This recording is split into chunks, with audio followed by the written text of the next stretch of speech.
Ladies and gentlemen, coming to the stage, the CEO of and the co-founder and CEO of BitPay, Tony Gallippi. Tony fell down the Bitcoin rabbit hole in March 2011 when he was introduced to Bitcoin by his friend Stephen Pear. And in May 2011, they began to work on BitPay. Tony has a degree in mechanical engineering from Georgia Tech.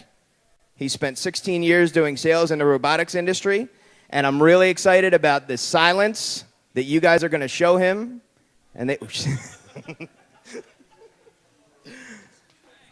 I've really crafted this polite way of saying shh. I think I have. You guys think I have? Your silence says yes. All right, give it up for Tony Gallippi.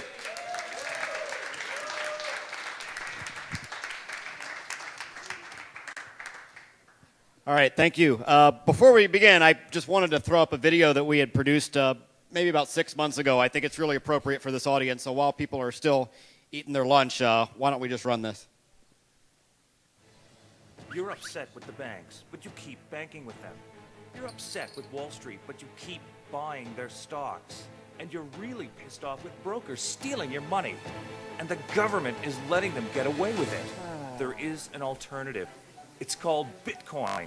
No person controls it, no corporation controls it, and no government can control it. Bitcoin cannot be counterfeited. It cannot be diluted. It is controlled by all the people who use it. With Bitcoin, you can send money like you send an email. Anytime, anywhere, for little or no cost. If you're upset with the stupid bank fees, if you don't like the high fees for remittance, use Bitcoins instead. If you don't like PayPal's bullying, use Bitcoins instead. If you really want to impact the banks where they feel it most, don't use them.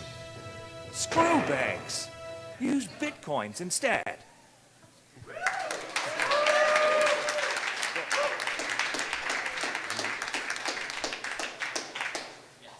Great, so this is a video certainly targeted towards a demographic of people who are upset with the banking system. And the idea is they don't have to understand how Bitcoin works, but now they have an alternative. You know, if you're upset with Bank of America, you can always pull your money out and go over to a different bank. But what do you do if you're upset with the Federal Reserve? Well, now you can use something else. And so trying to educate people and raise awareness of Bitcoin, is one of the things that we do every day. And that video is nice. We'll make more for different demographics, but clearly that is the one that we get a lot of kick out of. So I want to talk today about BitPay. It's okay. My partner Steve introduced me to Bitcoin, and when we started looking around, beginning of 2011, what I found is this really small but really enthusiastic group of people. And they had this new type of money. And they were upset because businesses would not take their money. And it was because businesses could not take their money, right? It didn't work anything like credit cards or PayPal or anything else that businesses already knew how to process. And so businesses weren't going to waste the time and effort to develop something new for maybe one or two people that wanted to pay that way. So it didn't get any traction. So that's where we came up with the idea of creating some software and make it easy for businesses to accept Bitcoin in a way that kind of mimics the way they accept other currencies, so they don't really have to learn anything new from the business perspective, but now they could accept Bitcoins from their customers. So I want to talk first about the adoption curve, and everybody has seen this chart. We're definitely way over here. Okay, we're still very, very early in this game, but there's one thing on this chart, and I don't know if anybody's ever read this book. It's called Crossing the Chasm. But it's basically a jump that a technology has to take before it can go mainstream. And if it can't make that jump at the right time, then it kind of falls into the chasm and dies a horrible death. So we're certainly not ready to do that yet. We're still very much in the innovators phase. But as you go on, Bitcoin can follow this adoption just like email, just like DVDs, just like MP3s. The same technology starts and grows in much the same pattern. So let's take a closer look at where we are in each of these 5 categories. So the innovators. These are young male computer geeks. These are the demographics of people that are using Bitcoin today. You know, you really have to be a security expert to use and understand Bitcoin properly. Okay. Once the security becomes a little bit easier and handled better behind the scenes, who's going to be the next wave of adopters that are likely to accept this? Well, I think you're going to start to see international business people start to adopt this. If you have a business and you're regularly transacting with people in Europe and Asia, Bitcoin starts to make a lot of sense. One of the skills that you have to be familiar with currency exchange. And international business people have that skill. So I think that's probably the next wave of adopters, and I think that there's going to be some event in that phase that really helps us cross the chasm and get into mainstream. Looking at the demographics after that, okay, when is the real, velocity going to take off? This is when the currency exchange is hidden behind the scenes. The user doesn't even see it anymore. And so now you can start to approach people who are just very avid internet shoppers. They use this just to buy things on the internet. And so now you're talking about a typical PayPal user. If they know how to use PayPal, they can use our thing once the currency exchange is behind the scenes and the security was handled behind the scenes a long time ago. Then eventually it'll become as easy to use as email. You'll start to get mainstream internet users involved. And then there's always going to be some laggards, people who figure it out at the very end, right? So this is a typical adoption curve, and this is the same thing that happened with, most of the technologies that we use today. But when we talk about business adoption, you're not talking about user demographics. Business adoption is going to be handled differently. And so I go out and I talk to different groups of people. Sometimes they're business owners, sometimes they're just technology people.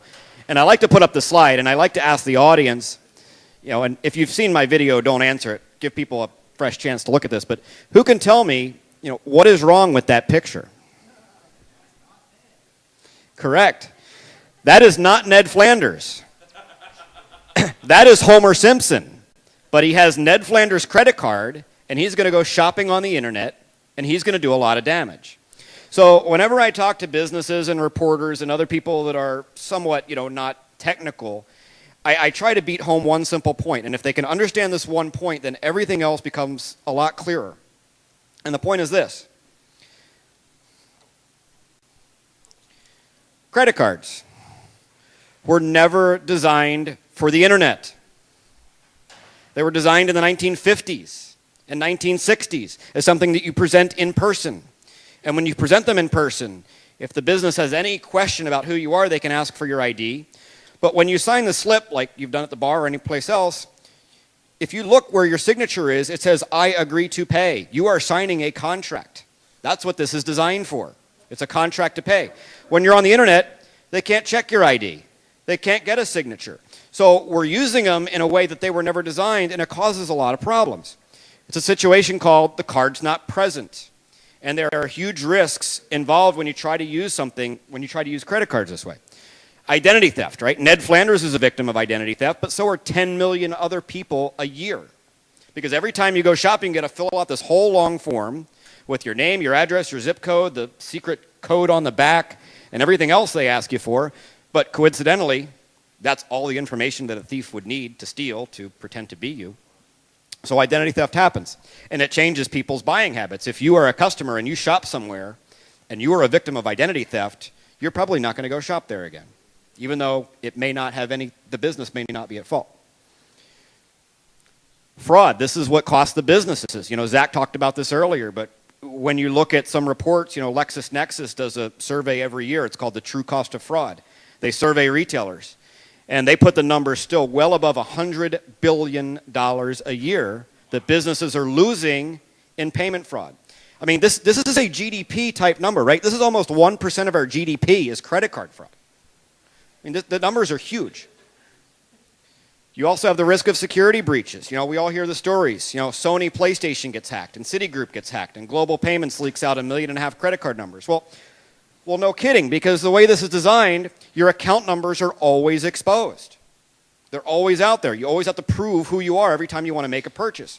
That is sensitive information that any thief could use to pretend to be you to commit fraud. It just goes back to the way credit cards were designed. When you try to use them across international borders, they don't really work. Of course, Malaysia and other places have problems, but even in Europe, if you go to Europe, or if a European comes here, their credit cards work differently. They don't have the magnetic stripe, right? They have a chip and pin. So if somebody came from Europe and tries to run at that register, he's not going to be able to take that card because he doesn't have a chip and pin reader. Credit cards have high fees. They keep getting higher. All these cashback and rewards cards that we all use, well, guess what? The banks aren't paying for that. They're making the businesses pay. The businesses pay an extra 0.5% to 1% because you chose to pay that way. So ultimately, it hurts the businesses, right? Collecting a payment should not be as costly and as painful of a problem as it is today. So what are the credit card companies doing about it?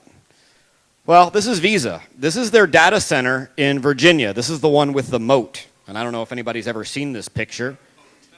It has a moat around the building. And over the course of about 5 years, Visa is going to spend $1 billion on this facility to try to reduce fraud. How are they doing it? Well,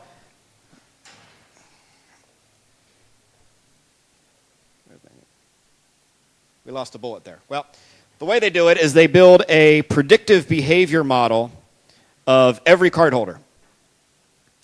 Every one of us in this room that has a Visa card, they have a predictive behavior model of you, and they try to predict exactly what you will do next. And if something happens outside that deviation, whoop, the flag goes up and your transaction is stopped. It's a very intrusive way to try to prevent fraud, and it's also ineffective because it yields way too many false positives. The other thing that credit card companies do is tell businesses, well, perform fewer card-not-present transactions. Well, if you're an internet business, you have no choice. Sorry, my bullets aren't here. So how is this $1 billion working? Well, I'd say it's not working very well because payment fraud is at a record high.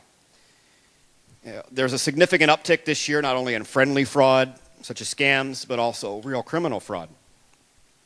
The number I find staggering is that the banks only take responsibility for about 5% of the fraud that goes on.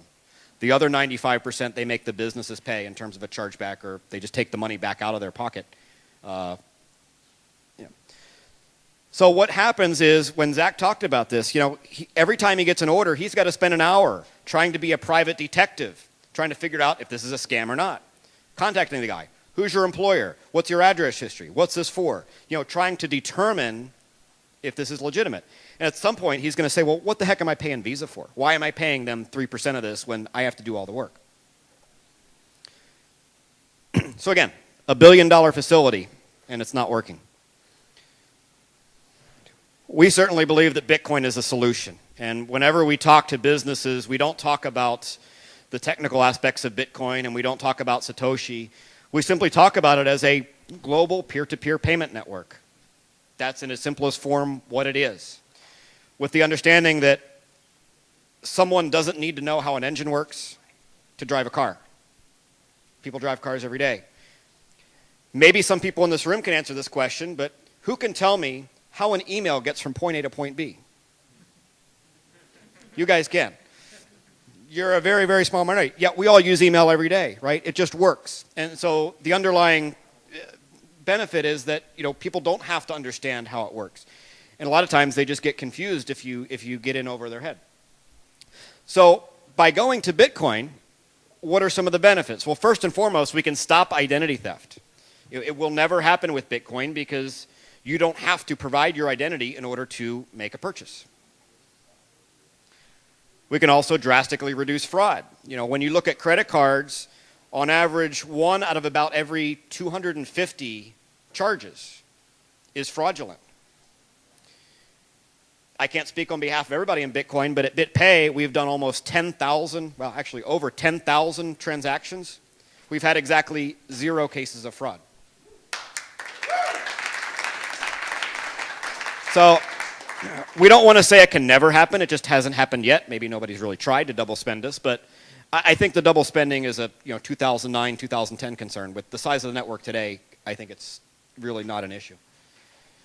The other thing we can do is eliminate the PCI compliance, and this is something that companies that handle credit cards have to go through every year. This is a security audit. And if they are collecting your information and storing it, they got to make sure that it's secured from hackers. And so the Sony scandal and the global payment scandal, well, global payments was PCI compliant, but they leaked out 1.5 million credit card numbers. But the one that's the big problem that nobody wants to talk about is Apple. You know, who has an Apple iTunes account? Raise your hand. Okay, a lot of people. Everybody has their credit card number stored on file with Apple at iTunes. You have to. Apple iTunes has 400 million credit card numbers stored on file at Apple. Can you imagine the absolute disaster that would be? Can you imagine the cost that Apple has to go through to secure that information, not only from hackers, but from their own employees? 400 million credit card numbers.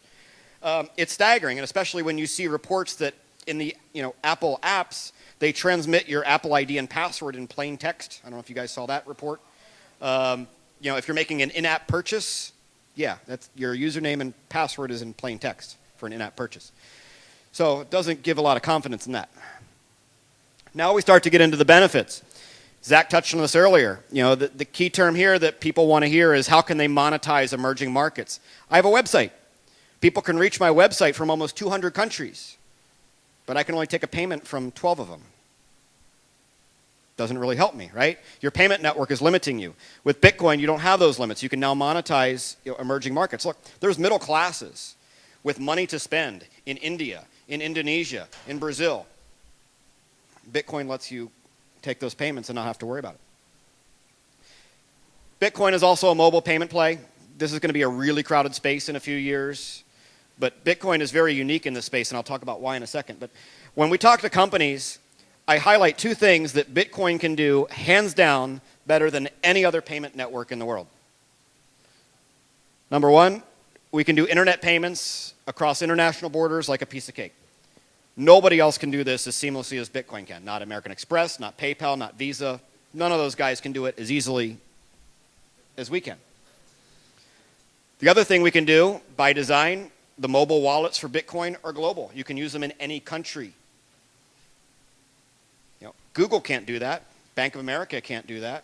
Chase can't do that. Bitcoin can.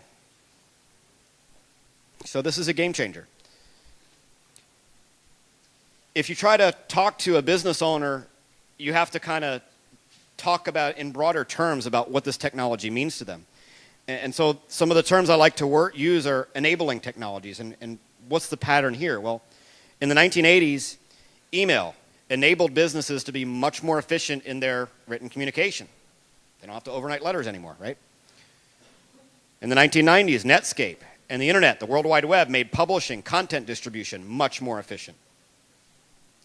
Last decade, it was voice over IP, made telecommunications much more efficient. You can now Skype anybody in the world for free.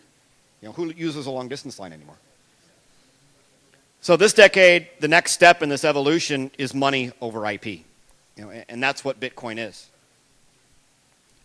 And so Bitcoin is a lot of things, but if you're looking for one place to really try to make a dent, Bitcoin is absolutely ideal for internet payments, e-commerce. That's what it can do, hands down, better than anything else. So if a business wants to accept Bitcoins, they have a couple of choices. Just like home improvement, if you want to remodel your kitchen, you can do it yourself. But maybe you're a construction guy, or you're not, or you're trying to be. You can end up with a telephone pole in the middle of your driveway. This is a bank somewhere in the Middle East that tried to install an ATM themselves, and they put it here, and there's a guy on his tiptoes trying to use the ATM. So that didn't work too well. This is a guy that tried to install a faucet in his bathroom by himself. That didn't work too well either.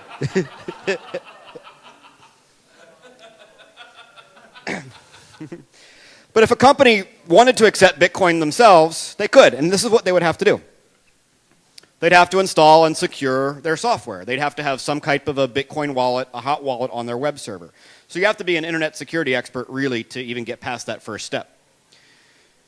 There's no automation. You got to write it all yourself in terms of identifying who the heck just paid me, what's it for, is it the right amount, what do I do next?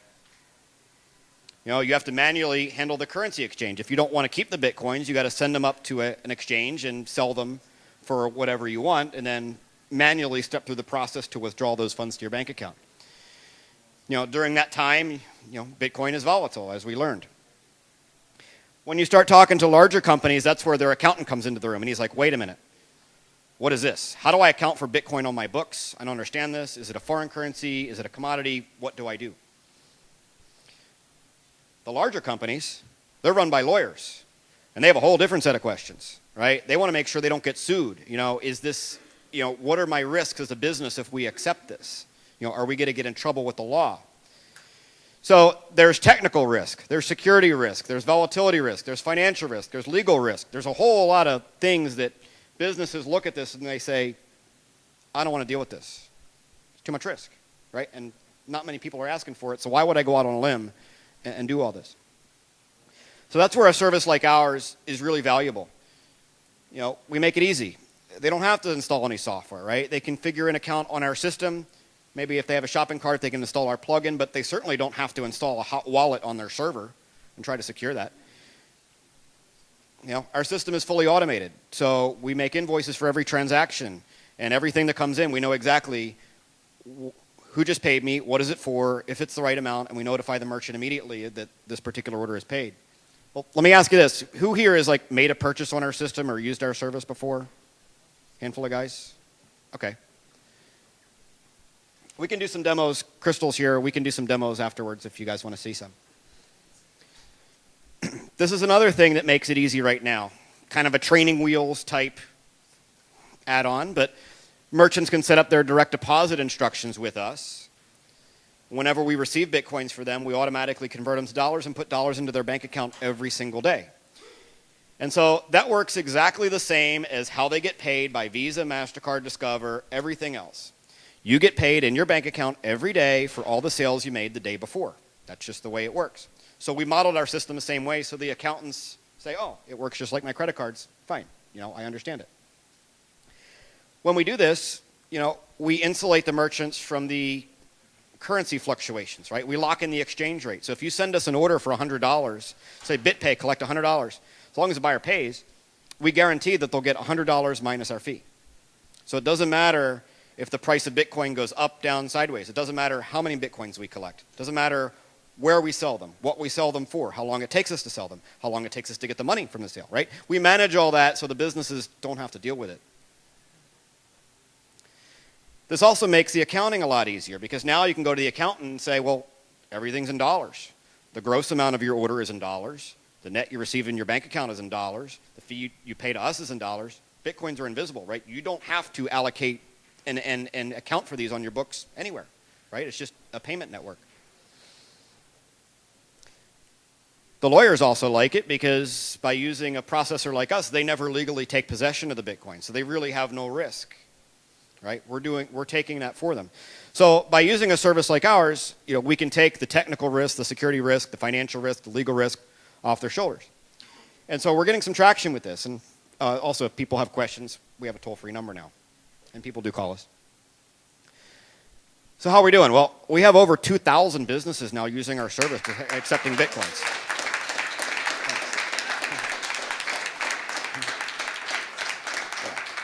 Thanks. We had, sometime in September, we had 1,000. And from the middle of September to now, in 3 months, we've doubled to 2,000. So some of these are kind of lumped into categories which are pretty common. Exporters, Zach talked about it, him and Josh, they have the guitar studio or the guitar shop. But, anybody that wants to ship something internationally, FedEx will get you there, no problem. Your website gets you there, no problem. It's your payment network that's limiting you. So, again, exporters, I think, are a big market. Anybody that wants to ship things internationally, especially a hard good where you've got a fixed cost. Crowdfunding, this is something we see really perking up. It kind of is a play on micropayments, as well as international payments. With crowdfunding, the whole idea is that individual people can donate small amounts towards a project that they want to see funded.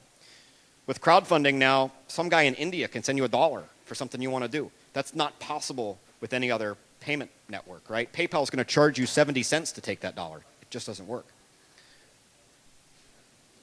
I think the largest category or the most common category that we see is what I would call IT services. So buying a domain name, web hosting, servers, software, anything that you need to run and operate a website, you can pay for in Bitcoins. This is our largest merchant in Europe. They sell dedicated server hosting in Holland, and they do really well. But again, if you wanted to set up servers in India now, there's web hosts in India that will take your Bitcoins, and so it's a lot easier to shop around and get good price discovery as well as if you want to broaden your server base. So I've started a blog. It's called howtoacceptbitcoin.com. And it's a Google blog, so they make you put the www dot in front of it. But it's something that we try to publish every week. We try to go and write a little in-depth story into one of our merchants. And we talk about who they are, most importantly, why they accepted Bitcoins, maybe the service that they use, and then a little video of actually how it works. So we have a few on there, and you guys can look at it later.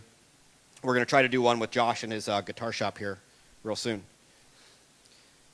So this is a big event that took place recently, and it's on the cover of the magazine that I brought for all you guys, and it's been all over the news, right? WordPress accepts Bitcoin. Well, this is a real turning point, and it's a turning point for a couple of reasons. We talked about the demographics in the beginning. The merchants that we had up until that point were merchants that sold things that people who already had Bitcoins wanted to buy. They were selling things to young male computer geeks. They're selling web hosting. They're selling video cards. They're selling mining hardware, right? They're selling stuff specifically to that demographic. WordPress is a turning point. WordPress, not only is it the first household name that people know that accepts Bitcoin, but they understand the real value proposition to their business. Their customers, for the most part, do not have Bitcoins. They're unilaterally making this decision because they believe in what it can do for their business. So it's interesting to see how it's going to take off, but now you're going to start to see other people take a look at this legal example and say, well, maybe the risks aren't so great. Maybe now we can follow WordPress's lead, right? Nobody wants to be first. Nobody wants to be the first one out on a limb. But now here's a corporate legal example that they can follow. Just the effect that it's had on us, since that has taken place, we've signed up 500 new merchants in the 3 weeks afterwards. So our phone's kind of been ringing off the hook. Just to give you an idea, this is our website traffic. This was before WordPress. This is after WordPress. That's the spike on the news.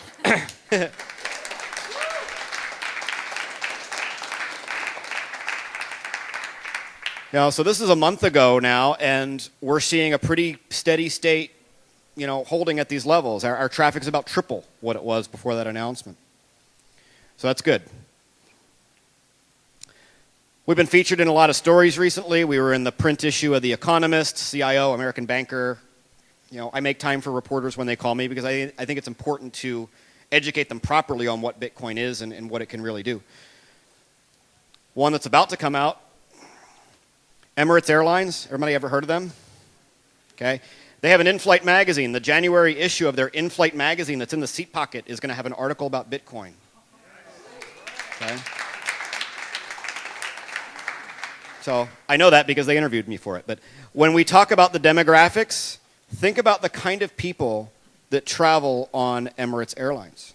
Who are these people, right? These are international business CEOs. So when we talked about that demographic of trying to start to break out of the young male computer geeks and into the next likely wave of adopters, this kind of really fits in with that, right? These are people that have a need for Bitcoin. They don't really care how it works. They just have a need for what it can do for them. And then I want to talk about Bitcoin Magazine. Everybody here has a copy. Myself and a few other guys got together and purchased this from a company in the UK that had been operating it. It was basically on its financial deathbed. They had less money in the bank than they had bills to pay, and they were about to lose their contract with Barnes & Noble, and so some of us stepped up and we bought the company. Or we didn't buy the company, we bought the assets. The company is, has its own management issues, and I don't know what's going to happen with them, but we're taking it over starting with the January issue. So we have an all-new business team. Okay, so we actually have people that have some business experience. We have some people that have some publishing experience. We have some people that know how to market. So we can actually advertise this around the internet in places where people might be interested in reading it. The people that join this team are some really core Bitcoin enthusiasts. They're Bitcoin business owners like myself. One of the first things we did is we lowered the advertising rates, right? We want to get more businesses and more advertisers featured in the magazine. So we cut all the rates by $100 on the inside pages. We've raised enough capital to give these guys 1 year of runway so they can produce 12 more issues. They're not going to be living month to month trying to figure out if they're going to live or die. They've also installed some help tracking software to help with customer service and things like that. And then on our website now we have 5 issues, and you can go on the website, you can buy all 5 in a bundle for $30. So that would be great for you guys to give away to your friends. There are some extra copies here. By all means, take them home and give them to somebody. They don't do any good sitting in a warehouse collecting dust. We want to get them into people's hands that can actually read them and make use of them. So again, when we talk to businesses, it doesn't make sense for every business to start adopting Bitcoin right now. It has its own adoption curve like the demographics that we talked about. But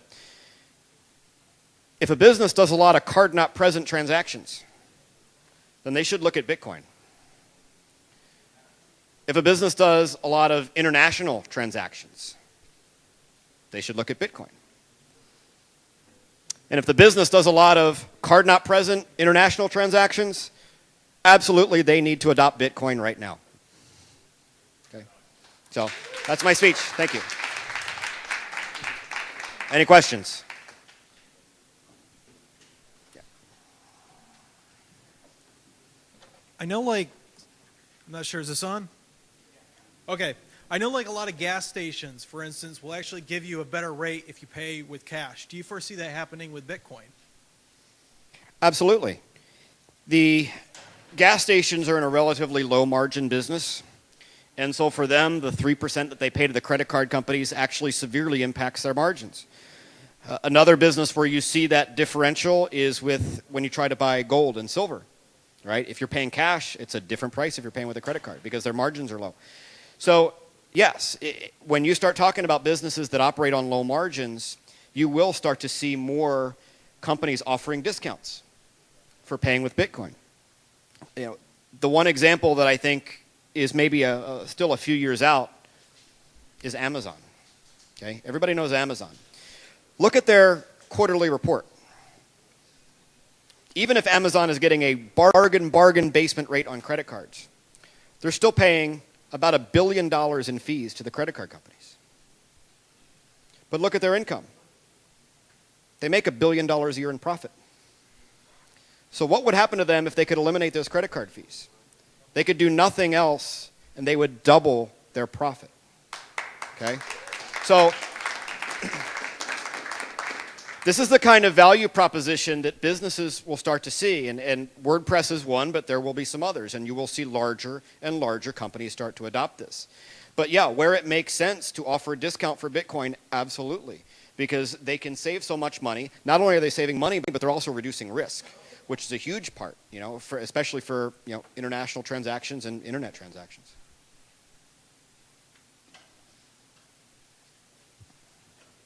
Yes? What is your percentage for a transaction?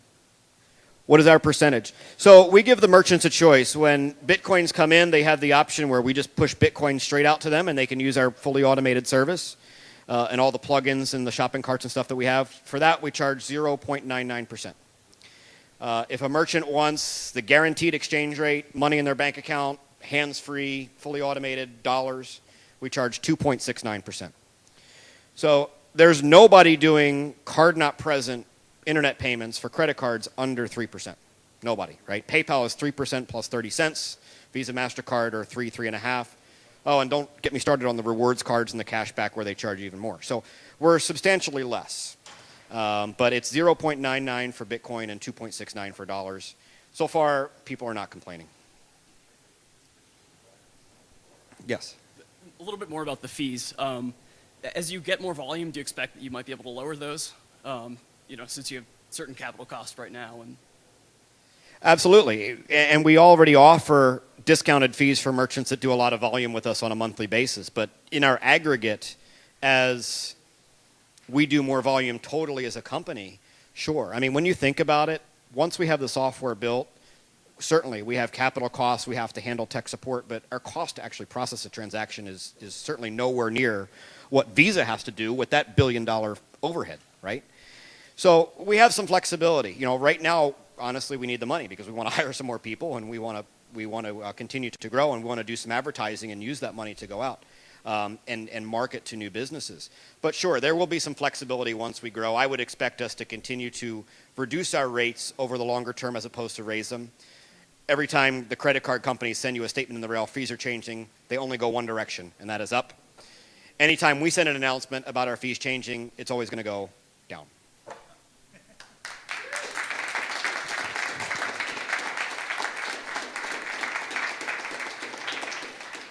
Yes. This isn't so much a question as a suggestion. I love that you have the option to merchants to choose whether to accept to keep their bitcoins or to swap them into dollars.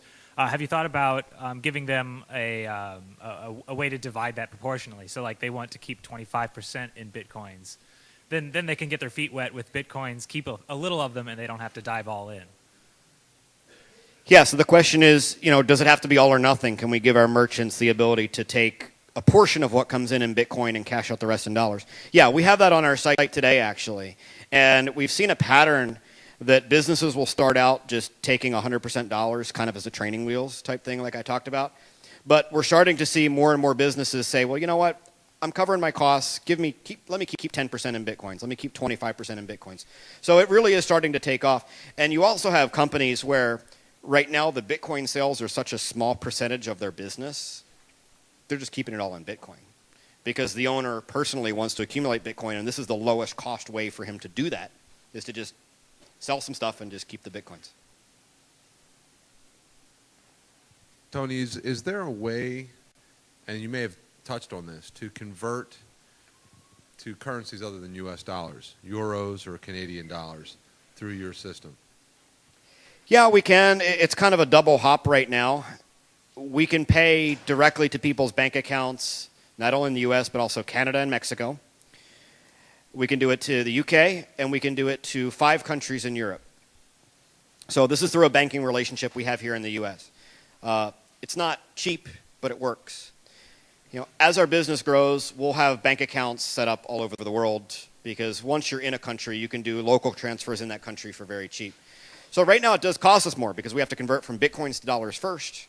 And then if we're paying in Canada, we got to pay the currency to go from U.S. dollars to Canadian dollars. And actually, that final step is the most expensive part of our cost in the whole process. But as we grow, and as there are more Bitcoin exchanges in different countries, if we want to pay a business in London, you know, why should I sell the Bitcoins in Japan, wire the money to me, and then push a funds transfer to England? That doesn't make any sense, right? I'm doing 3 hops. Whereas if there was enough of a vibrant, you know, exchange base in England, I can just send the Bitcoins there because I can send Bitcoins anywhere in the world instantly for free, send them there, sell them directly for pounds, and then within England, you can do a bank-to-bank transfer for a much lower cost. So, yeah, longer term, I think we'll start to get a lot more efficiencies and cost reduction in the service. But to do that, it requires a lot of stuff that we don't have right now, meaning, you know, we need more exchanges. You know, we need bank accounts. And in order to get bank accounts in these countries, you have to have, you know, a company, you know, incorporated in those countries. And that takes a lot of time and effort and money. But we'll get there, just like PayPal does. You know, we'll get there eventually.